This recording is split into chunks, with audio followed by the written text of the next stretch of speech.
4.5.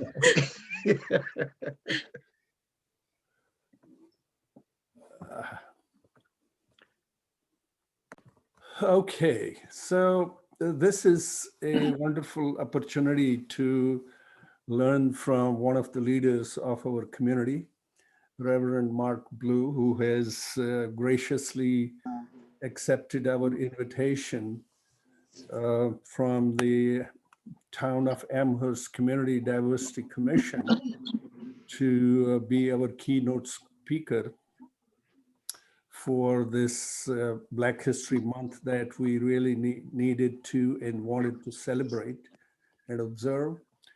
And I want to take this opportunity to first thank the town supervisor and the town board that had the vision and gave us the marching orders to become more and more inclusive in the town as much as possible. And over the last year or so, we have tried to expand the Diversity Commission in a fashion that becomes more inclusive and represents various parts of our Amherst community. I would also take this opportunity to sort of give a plug for our district residents. Please, we need more diversity on the commission, and feel free to contact me or Debbie Bucky, who is the liaison from the town board to the Diversity Commission. And we would very much like to expand our commission to be more inclusive. We want to thank Reverend Blue for joining us, and I want to thank every one of you who has joined us tonight for this very informative and educational program and seminar. All too often we have taken for granted who we are, but have not spent much time on learning about each other and becoming better citizens. And many a times, true Black history really has been obfuscated. African history has been portrayed as not having a place in our own history. It has been many times put down. And I think it was Carter Woodson who really proposed the Black History Week, which later on was expanded to the Black History Month. So I am really looking forward to this educational program and seminar, Mark, and I'll ask one of our commission members, Pam Caffey, to introduce our keynote speaker. Pam. Hi, thank you, Dr. Kazi. I hope I don't start coughing.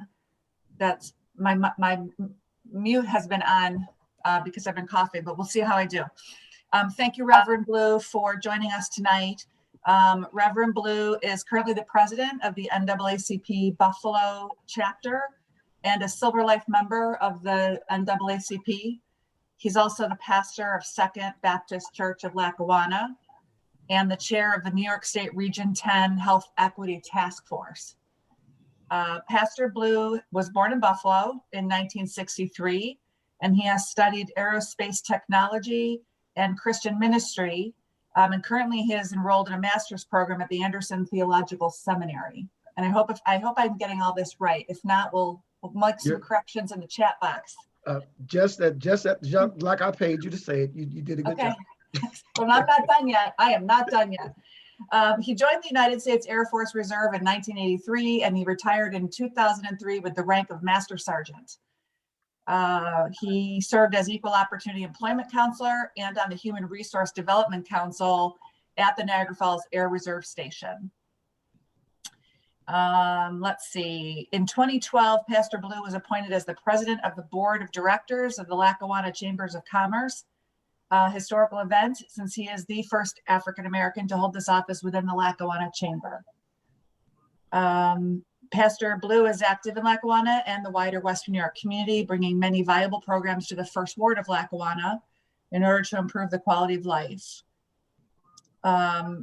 let's see. Oh, awards and recognitions. You've been the recipient of the Buffalo Citizenship Award and the key to the city of Lackawanna, which is very impressive. And he is married to his high school sweetheart, Angela Blue, and they are the proud parents of 2 sons, Robert Blue and Joseph Blue. So thank you for joining us today. It's very impressive to have a speaker like you today. Thank you. And I credit my wife with all of my accomplishments. We always need someone to help us to strive forward, and she has been a good advocate for me. I want to thank Dr. Quasi for this invitation and for the Amherst Council to entertain that invitation and allow me to speak today.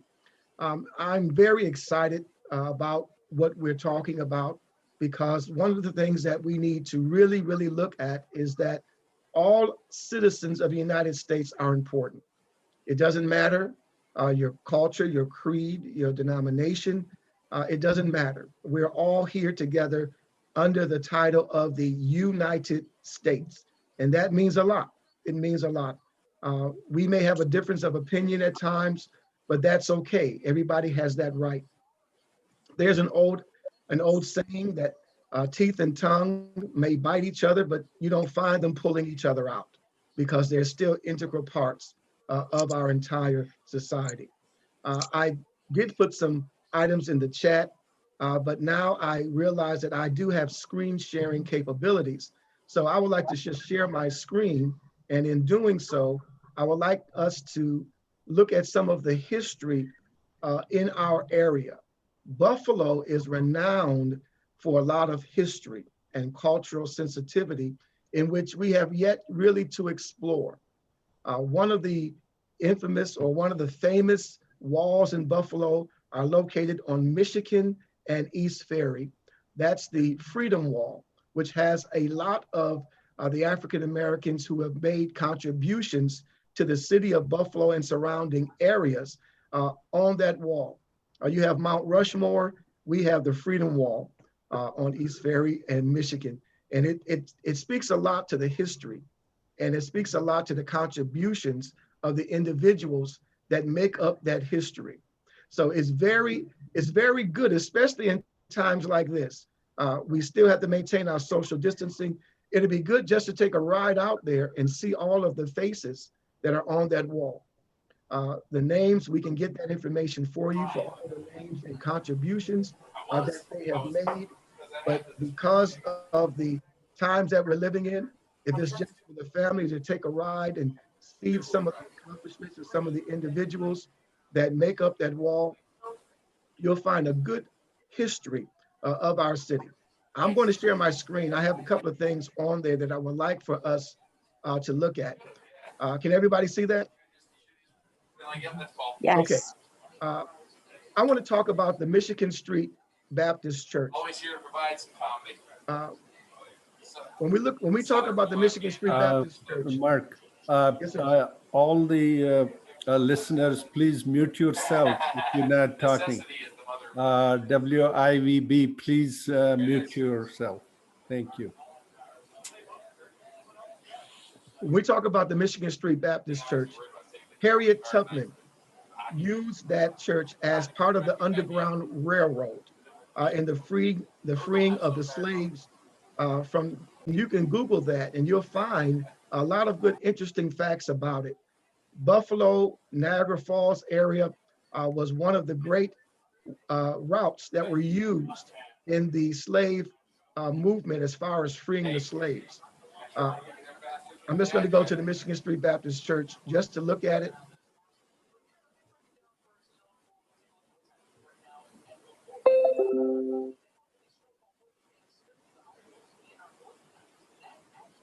Can everybody see the website? We're still looking at your document. Okay. I don't know why that's happening. Okay, we're still a little challenged, but we'll work it out.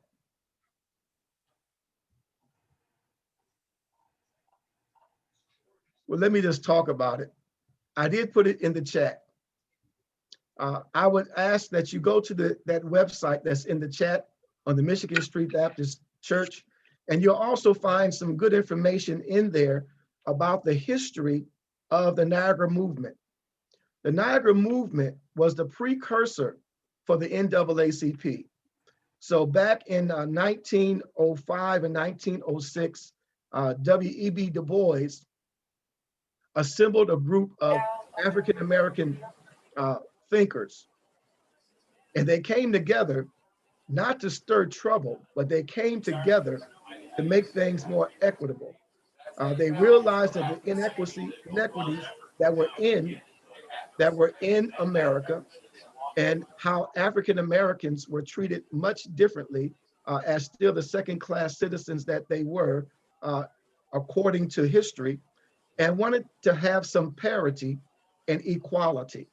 That was one of the main concepts of the Niagara movement. Now, the Niagara movement had its start, listen to me very carefully, in Buffalo, hence the word Niagara movement. It started here, and the pastor, Jesse Nash, who was the pastor of the Michigan Street Baptist Church, he was one of the ones that was instrumental in having those meetings, along with Mary B. Talbert. Mary B. Talbert was a very instrumental woman in that movement as well. The first meeting for the Niagara movement took place in her home.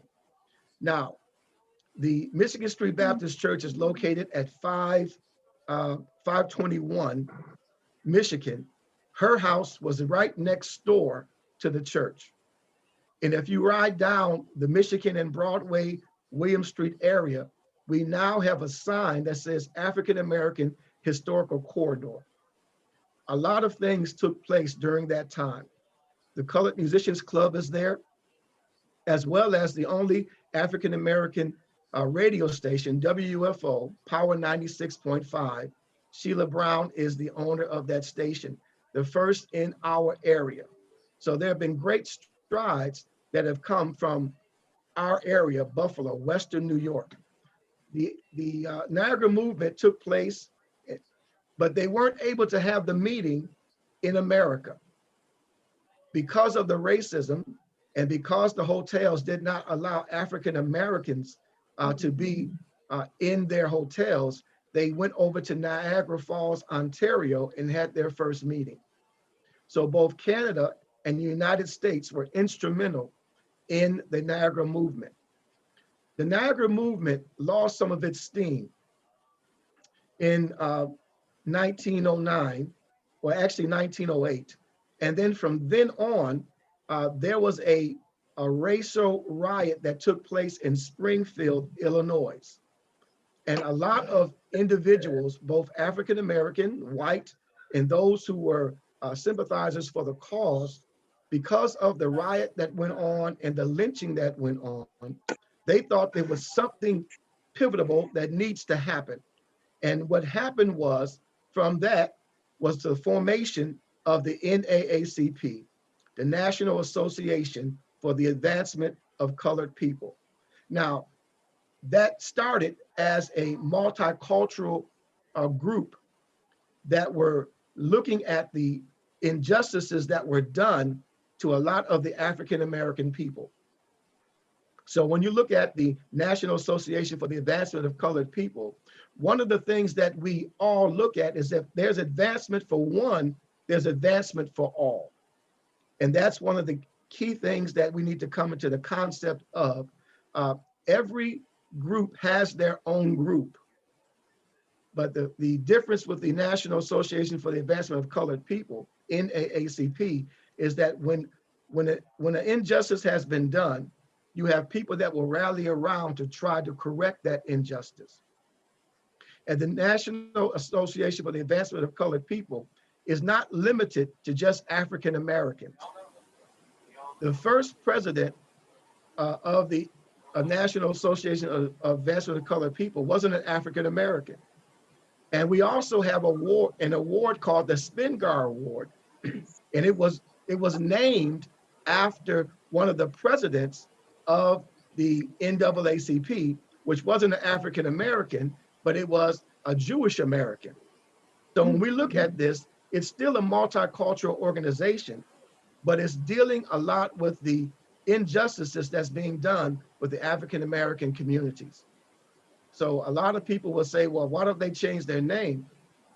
Well, the history of everything that's going on, when we look at it, is still is still not being fair and equitable. Now, there was a poster, a sign that was brought up that gave us the definition pictorially of equity and being equal. It had a fence over it. I'm quite sure you may have all seen it. And everybody was given a box. And because everybody was given a box of the same height, they said this is equal, but it's not equitable. In order for equity to come, everybody needs to be able to see over the fence. That's equitable. Just saying you all have a piece of the pie is not good. But when we look at a lot of the things that have been going on, a lot of the uh, still unjust practices, the racism that's been going on, we need to make sure that everybody is in the playing field. And that's one of the things that the NAACP does.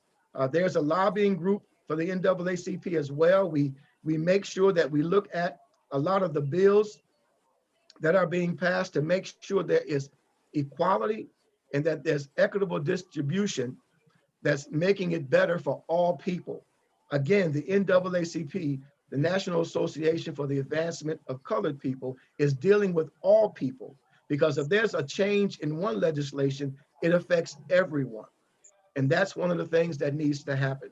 In the South, there's been a lot uh, of voter registration problems, more so in the South than in the North. But I want to just put on record that when you look at racism, New York State is still one of the most racist states in the land, because a lot of people, they hide their racism. Hiding their racism does not negate racism. I tell people all across the country in every speech that I do that racism is learned behavior. People are not born racist. They learn that from other people. Even our society, in our media and movies, they continue to perpetuate the difference in socioeconomic classes. So we have to be careful. And I tell people, especially young people, you need to turn the station and not look and digest all of what Hollywood is portraying as African Americans and Latinos and white Americans. There are a lot of good people out there who are doing the right things and are standing for right. But when we look at all of the things that they're doing and perpetrating America and us as being unequal in our stance, it creates a division. It creates a socioeconomical area in life that will not allow us to advance as people in the United States. Dr. King, and I'm quite sure we've all heard a lot of his quotes, Mahatma Gandhi as well, also looking at Malcolm X and others who have been instrumental in making sure that the freedoms of everyone, especially those who have been marginalized as African Americans, have been looked after, to make sure that there's some type of rectification to make sure that we're all as one. America is a melting pot. It's also a salad bowl theory as well. When we all come together, one of the things that we need to continue to do is to make sure that we are looking at each other based on the quality of our character and not just our skin color. Even today, we're still facing a lot of the racial practices that have been ensued in our country. When it comes down to politics, when it comes down to financial security, when it comes down even to looking at how children are being treated. I've had an experience, I'm quite sure we've all had some experiences, let me know if this makes sense. I'm driving down the street and a white person is driving down the street. We're both in our cars. And I look at her at the stoplight. She looks at me, and then she locks her door. Does that make sense? We're both in our cars. We're both a distance away from each other, but because of the fear of the color of my skin, that I might do something to her in her car, and I'm driving my car as well. We still have to unlearn some of the things that have been taught to our children, from our parents, even in society today. I'm going to say this, and I'm glad. Do we have any law enforcement on the Zoom? Okay. When I was going to high school, my friends and we got together, and I went into the store first. And because I'm African American, all the attention went on me. And my white high school friends robbed the store blind because they were looking at me. I mean, we ate pretty good, but because they were racial profiling me, they didn't pay any attention to my white friends who went in the store after me. And that's one of the things that happens. People are still racial profiling. It's wrong, but they're still doing it. And then those who are doing wrong to them aren't getting caught because they're focusing on the color of a person's skin. One thing I know about children will play with each other. They'll continue to play with each other. It doesn't matter their ethnicity. Children just want to play with one another. The problem comes when adults get in the mix and tell them you can't play with him or her because they're a different color or a different ethnicity. Children are perfectly fine coming together. It's the adults who have some idiosyncrasies and those fears of our children coming together and playing together. And that has to stop. That really has to stop. Because one of the things that we're doing, we're raising a generation of individuals with preconceived biases that will continue to develop. And as a community, as a people, as the United States, we have to stop doing that and teach them the right way. Teach them that everyone is a contributor. Teach them that everyone has value. Even in the different locations that we're in. I'm fortunate enough, I live in Lancaster, and we're talking to you in Amherst, but still there's profiling that happens when people come from different communities and they're driving around, and some people feel that they don't have entitlement. I can live anywhere I want to live. You can live anywhere you want to live. We have to look at people at face value and not because of their skin color. We're dealing with that. We have been inundated with that. We have to unlearn those things, because if we do that, then all of our children and all of us can work on the same page, the same playing field. But because of the difference of our skin color, of our religious practices, people will not value us as they value one another. I live in Lancaster. I was born and raised in Buffalo. I pastor in Lackawanna. People may think that's a crazy basket, but no. My history is that I was raised in Lackawanna as well. So I have a good relationship with the community. And when you develop a good relationship, it doesn't matter what you look like. People will remember what you're doing and how you are making accomplishments and contributing to where they are versus your skin color. So it doesn't matter how I look. It doesn't matter what faith I am. What matters are the results that you're doing in your community. And if we focus on what we're doing to help one another, we'll stop hurting one another. it's very important that we look at each other at face value and not just because of how we look. It's a point of contention that we're facing all over. I'm gonna tell you, Amherst has a bad reputation when it comes down to treating African Americans. I'm blunt, I'm honest. A lot of people say, don't go to Amherst, don't drive in Amherst because you're not wanted there. We have to change that. We have to change that paradigm. We have to change that. And the only way to do that is through education. We need to educate one another. We need to have that cultural sensitivity because we can hurt people. We can harm people. Even if I'm driving and my granddaughter's in the back seat where she is strapped in her car seat and I have a bad experience, that will scar them for the rest of their life. So we have to be very careful how we treat one another. And as a pastor, I have to treat everybody the same. It doesn't matter what they've done. It doesn't matter who they are. And we ought to have the same type of feelings and the same type of actions when it comes down to treating people equally.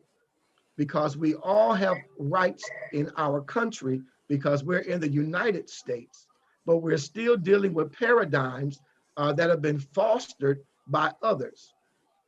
I tell my children, I tell others, stop disliking somebody because somebody else dislikes them.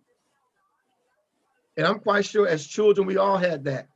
Don't talk to her because I'm not talking to her. Don't talk to him because I'm at odds with him. We need to leave those childish things alone and act as adults and treat each other with respect.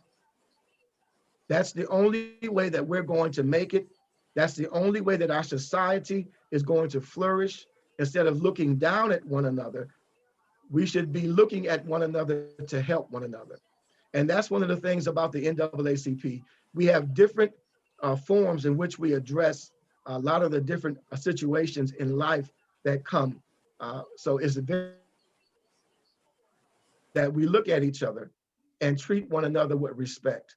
Again, we have to stop the learned behavior and unlearn those things that cause division and start learning the things that bring people together. Dr. Quasi, that's what I have. I just wanted to talk to you for a little bit because I realized that it's right before dinner. It's right before dinner. But there are, I also want to say this, that you don't have to just be an African-American to be a part of the NAACP. The NAACP has open invitation and enrollment for everyone. Our NAACP website is buffaloNAACP.org. And on there, we have information for membership. We have information for the different committees that we have and that we are part of. It's a great opportunity for all of us to learn how we can be a help to one another. Because if we don't do that, we'll have this racial divide and this tension, this unwarranted and undue tension that we foster when we don't get to know one another. We need to have diversity and inclusion in every aspect of our society that we're living in. And again, I want to thank Dr. Quasi for inviting me because one of the things that we need to do is to educate one another. If we don't do that, then we will continue to be on a treadmill. And I think you all know what treadmills do. Treadmills run, but don't go anywhere. And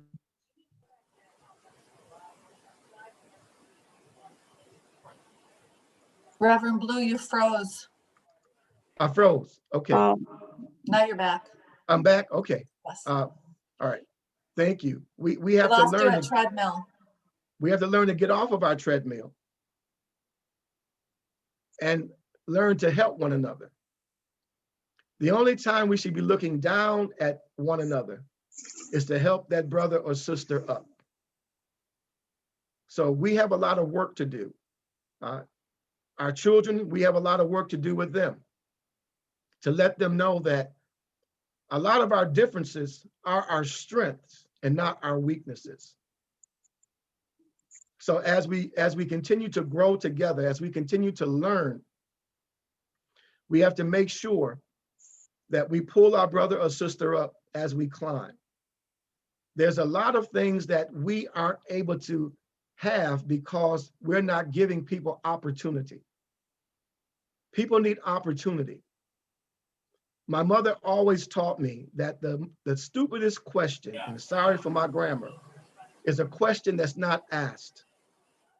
And we're not giving people an opportunity to ask questions for fear that they're looking at us and we're looking at them and we think that we're smarter than them.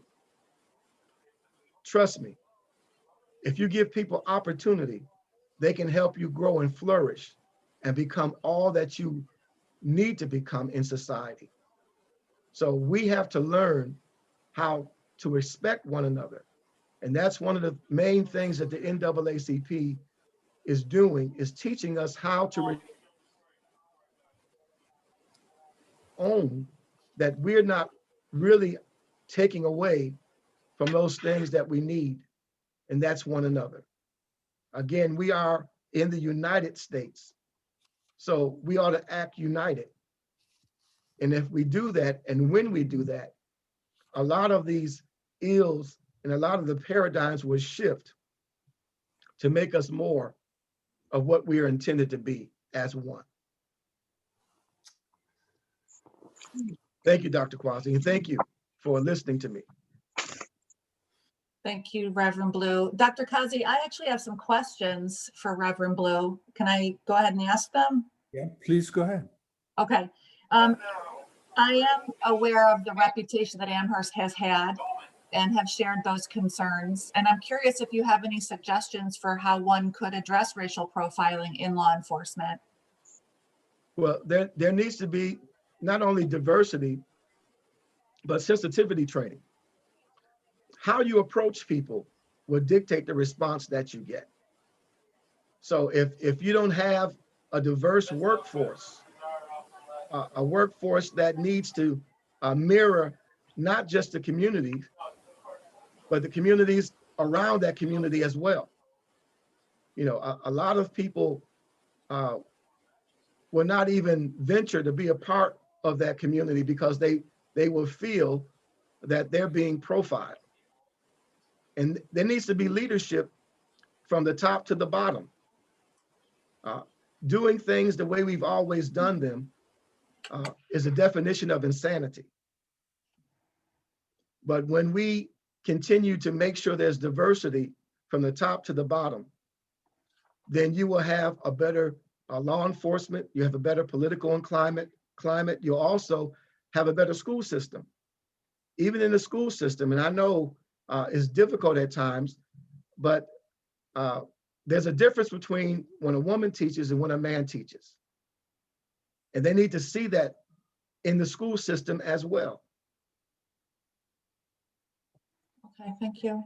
Does anybody else have other questions before I keep asking my own? I would just like to say something. Yes, Debbie. Thanks. Just on a personal note, well, first of all, thank you on behalf of the town for taking the time to talk to us today. Personally, my father, now deceased, but he was a police lieutenant for Buffalo Police, and his assignment was that he was at the Michigan Street Station, which is now closed, but he spent a great deal of his career at that location. So many a time, like when he had to go pick up his check and whatever, I would drive with him. So from an early age, you know, that was what he did. And then we talked about it. And I just want to say, to validate what you say, that, you know, when you interact with people, if you look for their commonalities, not their differences, that's what is going to build understanding and acceptance. And I think that's an important point. And then as far as the Amherst Police, I know that they are developing a plan to address some of the issues that you've raised in order to promote a good relationship among the members of our diverse community. So I think this is something that everybody's working on. The town of Amherst, wants to be a good community partner. And that's why we're having a webinar today during the pandemic virtually, Yeah. just to honor Black History Month. And we want to thank you for the role that you have played to help us effectuate, education to the public, because hopefully this will be published on our website. And this is a good start. And this is something the Diversity Commission can do to effectuate that goal. Thank you.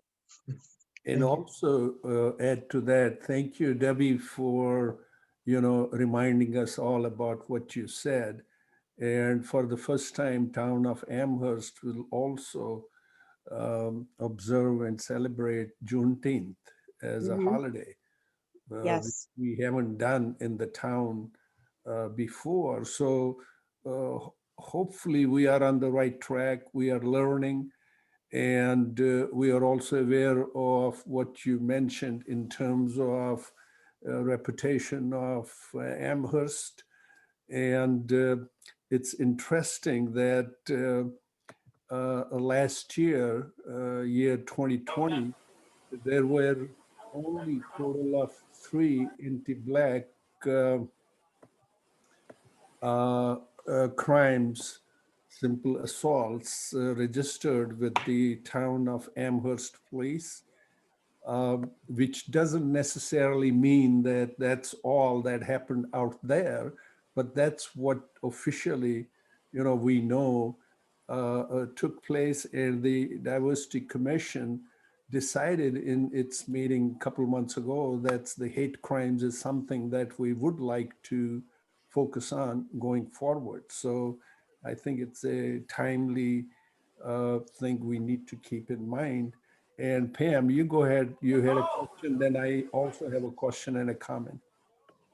Okay, thank you, Dr. Kazi. Just one, I don't know which one is more important. Well, if you could just expand a little bit more broadly into what do you recommend for the residents of a town like Amherst? What can we do as, people who reside here to be more inclusive and ensure equity for Black Americans in our community schools and within our town policies? Well, one of the things that the NAACP, our education committee, is working on, we're working on a bill that has been instituted in New Jersey. We have it here in the state, but it's not as active as it should be, called the Amherst bill. And that's an educational bill to where the school system will be mandated to teach the history, the true history, African-American history as well, so that the contributions will not be lost. Because there's a lot of contributions that have been made by every culture, but the Amherst will teach them. And if you've seen the movie Amherst, talking about the passage of African Americans to America, that would be, we're working on that, and we'll probably be calling out to other partners to join in with that. There's a lot of teachers now are trying to get that passed, so it's part of the education curriculum. Mm-hmm. So it's mandated that we teach the history, the true history, all of the history of the accomplishments and of the contributions that have been made by all of the Americans in the United States. So that's one way. Also, having the different celebrations that we have is vital. Inviting others to be a part is vital. Because we have to learn each other's culture, learn the differences, learn what makes us think. If we learn them, you'll be surprised at, again, the similarities that we have. So we need to have opportunities to have, once this COVID pandemic is eradicated or controlled, opportunities to come to socialize with one another. That needs to happen. It's not going to happen in a vacuum, but we have to do it intentionally. A lot of things that were done in America was done intentionally. And we have to do the same thing. If you want a different result, you have to be more proactive and more inviting. All of our communities need to be more inviting to one another in order for some of the walls to be to subside, and in order for a lot of our cultures to really be helped in that vein. So we have to be more inviting and more accepting of one another, and having opportunities on purpose that we can come together and share with one another. Thank you. Can I add something there? Yes, please, go ahead. Yes, sir. Okay, Reverend, thank you for coming. I just want to add that, yes, I think we need to mandate Black history in all the schools, all the colleges, all the universities. We've been teaching it. I've been teaching that at Damon for 30 years, getting ready to retire. So, but I think we need to have it more, in the elementary schools, as all the way to high schools, because a lot of these kids don't know anything. All they know, you ask them, who was I.W. Wells Barnett? I don't know. Right. Or you ask them, who was W.B. Du Bois? They have no clue. And this also includes the Black kids, not just, Absolutely. whites. Yeah, so we got a lot of work to do. There's no question about it. And I'm really pleased that you brought that up. Yeah. Well, the Amherst Commission, what it would do, it would mandate from K to 12 that education will be taught. And it will also help the teachers because they haven't studied that level of education either. Absolutely. So it'll make all of us more well-rounded in our thinking, because let's be real, we all have different ways in which we do things. Bad said by somebody may mean, oh, that's terrible, or bad means, yeah, that's good. So as we learn the cultures, as we learn even the sayings, it helps us. So good can have a negative connotation. That's good. No, that's not what I mean. That's good. I mean, that's bad. That's great. I mean, so when we look at that, the different expressions that we have, it brings fear to some people because they don't understand what we're saying or how it's being said. So it's an opportunity, again, a learning curve that we all need to be a part of. Yeah, I remember, Mark, when Amherst ship stopped by Buffalo a couple decades ago. I was there. Mm-hmm. It was quite an experience for me personally. And I want to say this on behalf of the commission, that we will be very, very happy and really looking forward to working with you on that Amherst Education Committee that you mentioned. And in whatever way, shape, or form we can contribute to it, we definitely will, because we also have one of our commission members actively engaged with the school system within the town of Amherst, because, those are our future leaders.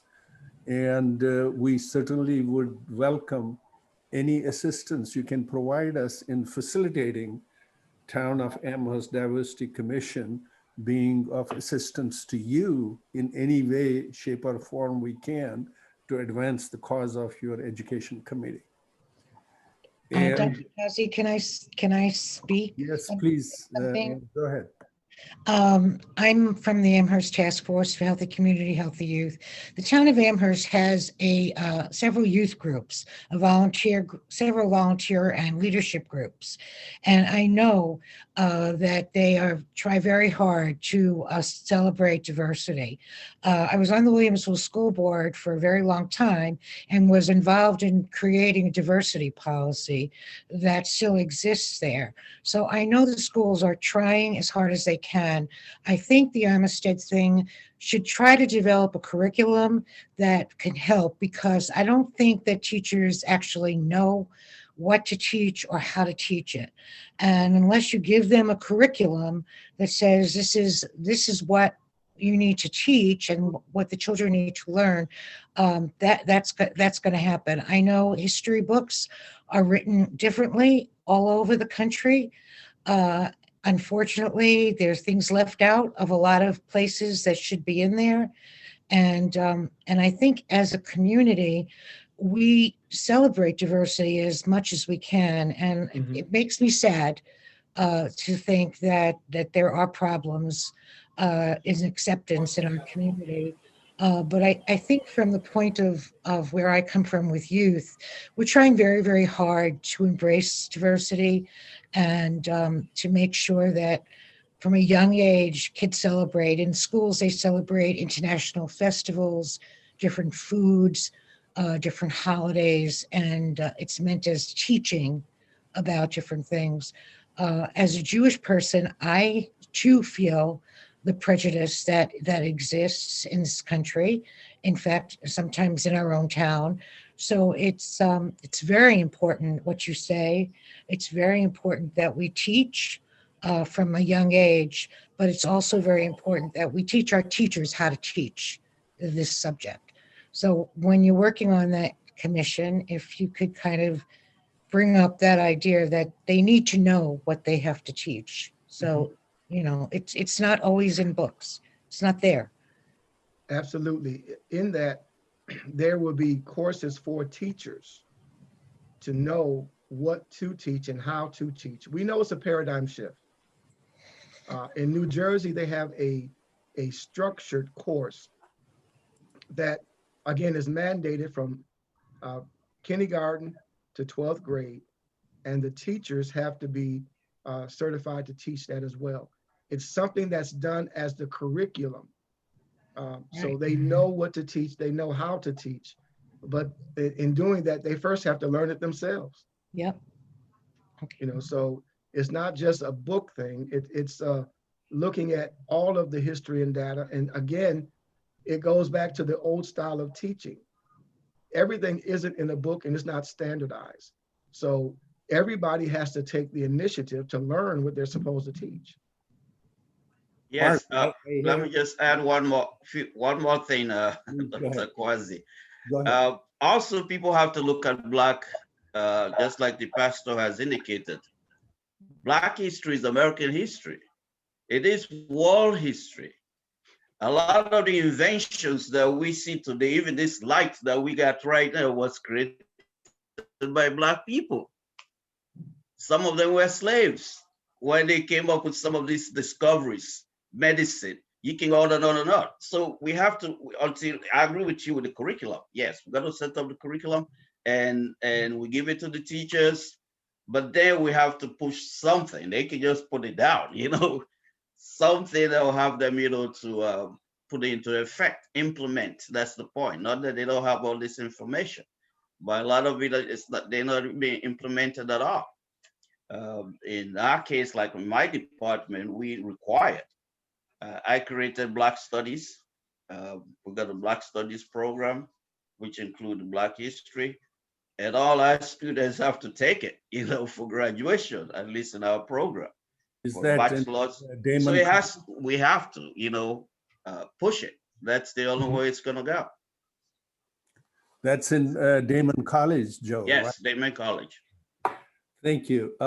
Mark, I have a question and a comment, but before I do that, I want to have Debbie present a recognition to you on behalf of the Town of Amherst Board, because we truly appreciate your contribution, not just tonight, but of the decades of time you have spent in our community and given in so many different ways that you have really become a shining star and a light in our community. And I am personally so grateful to have your friendship and your accepting to be our guest tonight. So Debbie, would you please present the recognition proclamation to Mark? But before you do that, can you read it so everybody on Zoom can hear it?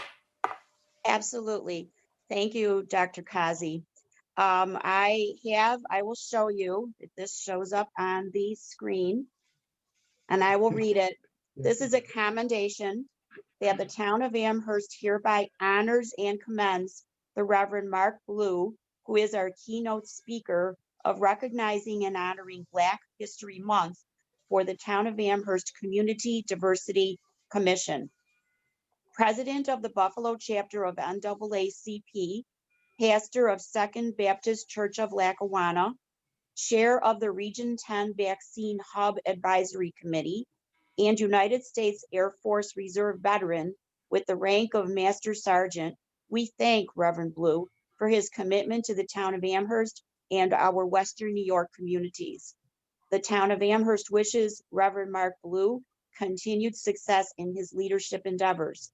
And this is all signed by the Amherst Town Board, our supervisor, Brian Copa, our deputy supervisor, Jacqueline Berger, myself, council member and liaison to the Diversity Commission, as well as council member Michael Zucala, who is on our call today. And thank you very much, Mike, and Sean Lavin, our other council member. So here it is. Thank you very much.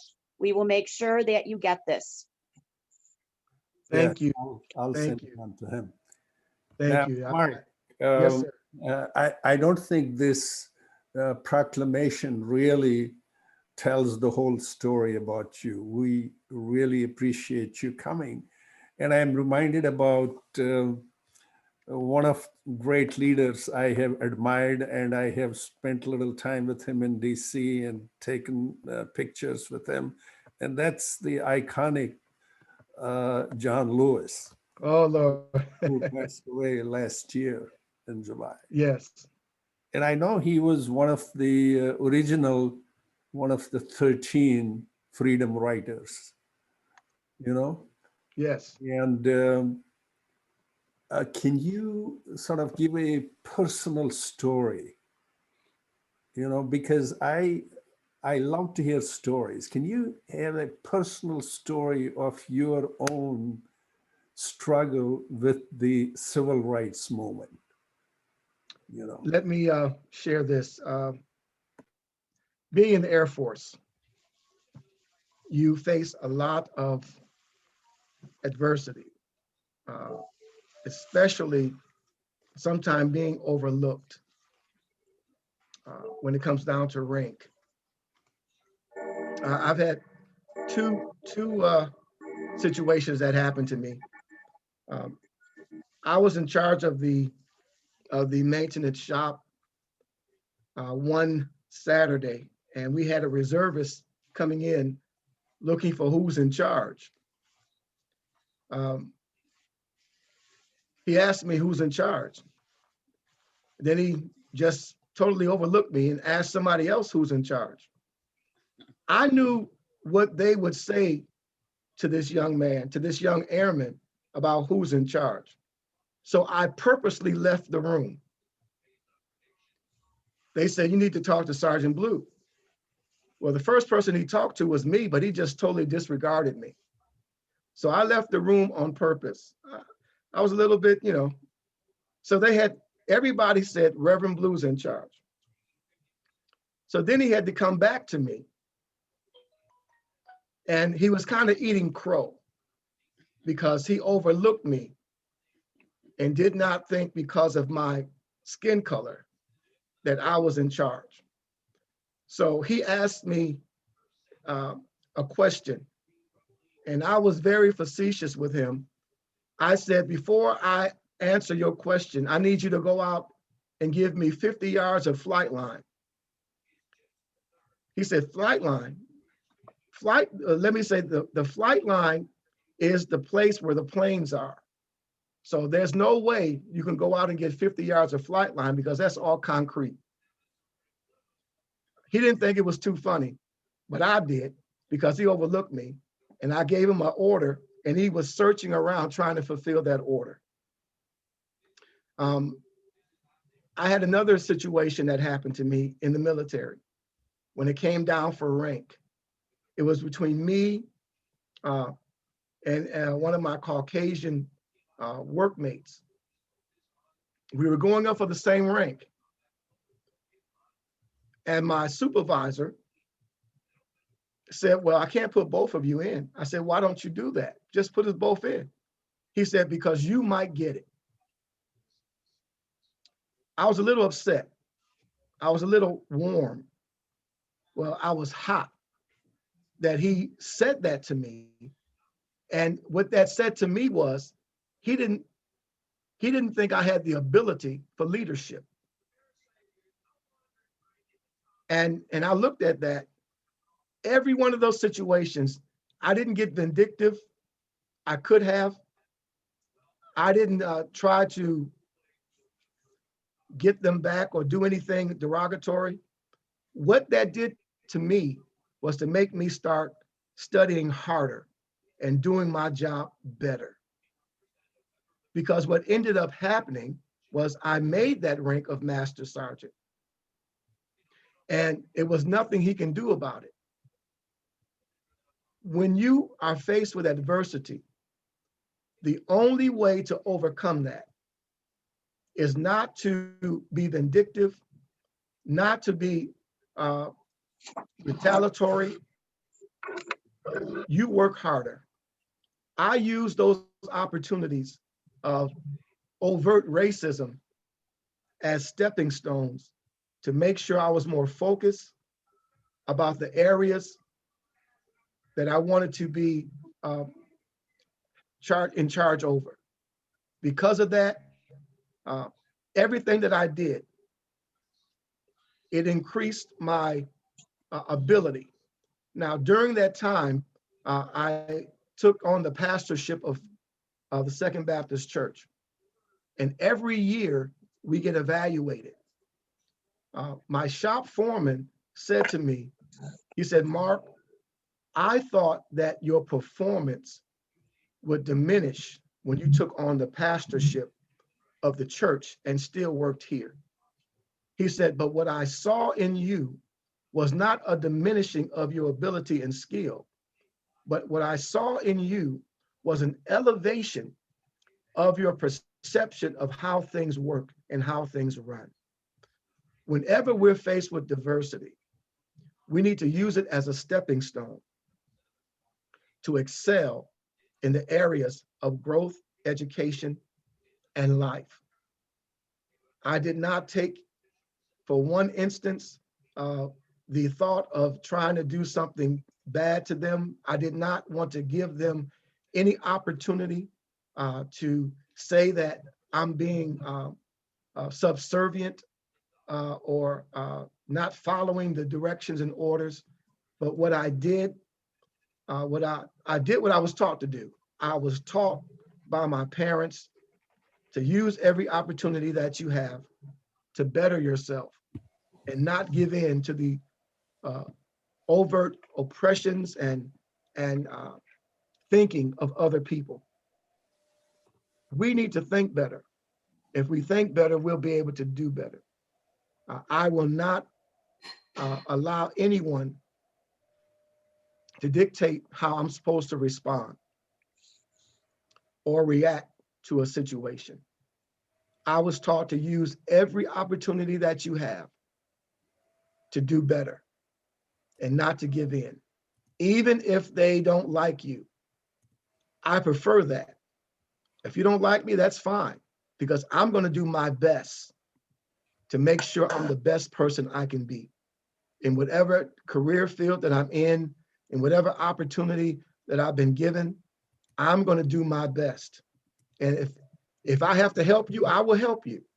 I will not allow indecision or indifferences to cause me to act like somebody else other than myself. Thank you, Mark. I think that's the best message we can conclude this with. And I want to thank you again for spending such a wonderful time with us, educating us, teaching us, and giving us some directions going forward. So we will continue to work with you, whether it is in relation to the education committee of the NAACP or any other fashion. We were also looking at, once we get past this COVID pandemic, maybe perhaps a tour of the Niagara Falls Railway railroads might be something we might, entertain, and you would be a great leader in that effort also. And Debbie, thanks for getting the proclamation from the town. You're welcome. And everyone, including the media, thank you so much for joining us tonight. And have a safe journey and be safe. Good night. Thank you. Happy Thank you, to be here. everyone. Thank you, Doctor. Thank Have a you. good night. Thank you, Thank guys. you. Appreciate you much. We Thank appreciate you.